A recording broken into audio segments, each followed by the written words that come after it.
What's up, guys? This is Carlos here from Team Break. They're coming at you with a deck profile of my Cosmos. Okay, so I've been like, I know you guys probably tired of seeing Cosmos in this channel. We've profile Cosmos endless times. But this is for the new list that just got released, and as you guys know, I love this deck. I've been playing this deck for over 9 months, if anything more. But I still am a big fan of the deck, and I believe that the deck is not dead, not by any means. Yeah, Destroyer one hurt, and it hurt a lot. I'm not gonna sit here and lie to you guys, but the deck is really playable. It's still strong. And so I went to Arlington, or if you don't know where Arlington is at, it's Dallas, Texas, and to the regional. I did get my invitation there. I'll say this right off the bat. I went X3, but it wasn't. But let me explain it to you guys before I get to the deck profile, because I don't want you guys to shut down this video as soon as I say I went X3. It wasn't an X3 like the first 2 rounds X3 drop. No, I lost. So I won the first 2 rounds. I lost round 3 to Blue Eyes. Then I won every single match up to round 8, where I lost to a Metaphor player on turns, and then round 9 I lost to Hector. Actually, no, let me rephrase that. I didn't lose to Hector. I lost to System Down. And I think that matchup against Hector was kind of unfair for both of us, because we knew our decks like inside out, and because we helped each other build them. And so at that point, it was whoever saw their side deck first. So I don't think it really counts, but it does count, if that makes any sense. The way I lost to him was he system down me. I forgot he had it in his side. I could have played around it, but I forgot, and he just system down me in game, because I had 2 color hunters, as Mo just said. I had a Tinken up in field, and then a Destroyer and a Clipser in graveyard, and then I had a Dog Fighter producing tokens, because I tagged out Tinken, and then he just system down me, and like at that point it was just game. But anyway, so let me get right into the deck profile, guys. Like I said, this deck, I don't think that the record represents how this deck did. This deck did amazing. And I could go more into details, but it will make the video extremely long. So if you guys have any questions or anything like that, make sure you comment below. If you want me to give you a detailed, I guess a detailed explanation of the rounds, I could do it in the comment section below. But anyway, so let's get right in. Alright, so we are here with the deck profile, and I'm sorry for the lighting. It's kind of awkward, but we'll fix that later. Anyway, so let's get right into the deck profile. So we start off with 3 Tinken. Tinken, I believe, is still one of the best cards. Really good.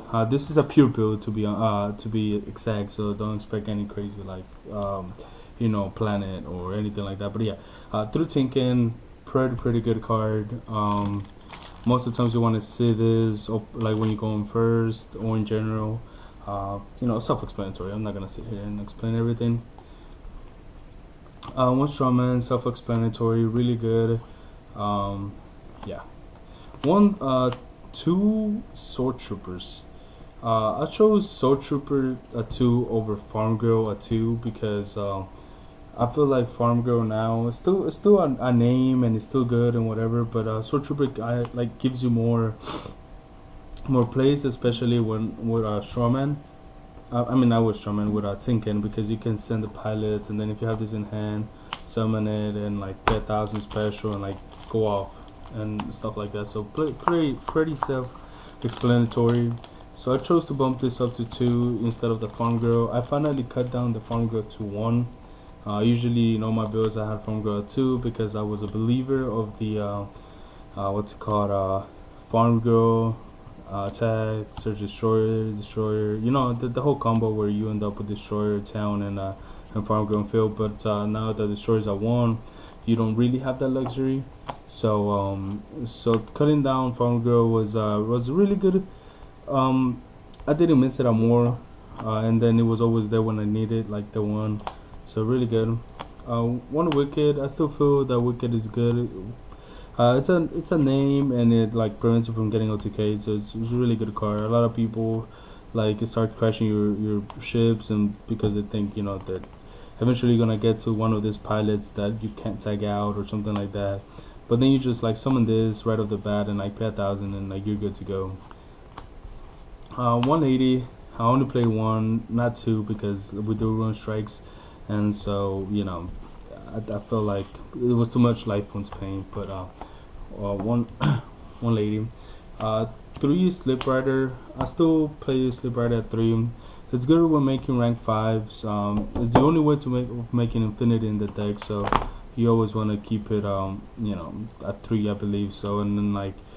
There's a lot of pendulum days, to be specific, like metal foes and stuff like that, that you always want to pop their stuff. And then there were like the few back row they said, like Bloods or whatever, they're relevant. You pop them in the end phase or something. So it's still a really good card. Then we played one Landwalker, self-explanatory, and the Dogfighter. The Dogfighter it's kind of like a tag. I really liked it because like for example, you could reveal off the Tinken, and if you didn't have a backup play, you can just summon this and like cause it to produce tokens, and you can like stall out for a little bit, and like it makes sure that you don't get OTK'd. And then like there's this like little combo. What? No, okay. Let me refresh it. It's not a combo, but it's like a little play that you can do, where you make a Dogfighter produce tokens.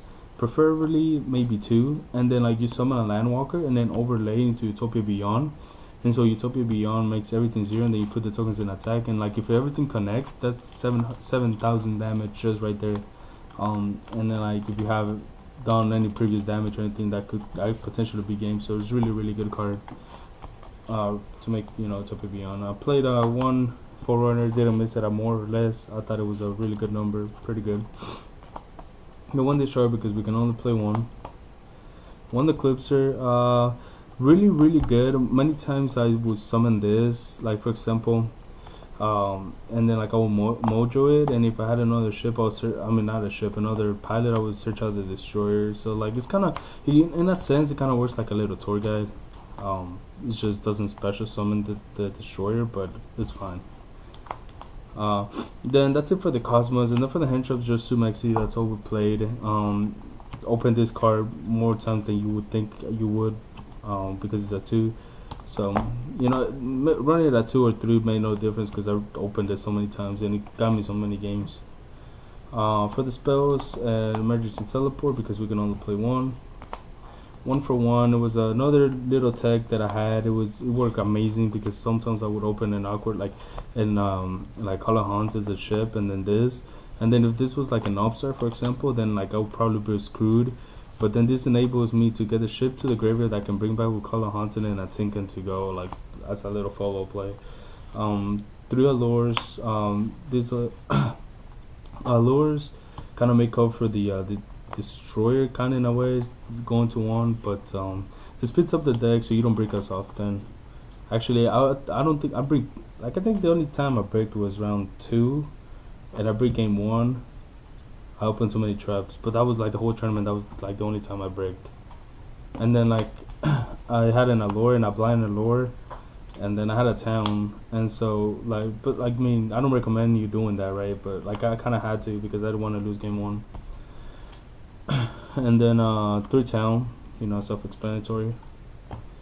3 Call of the Haunted because we're still playing Tinken Turbo in a way, so there's that.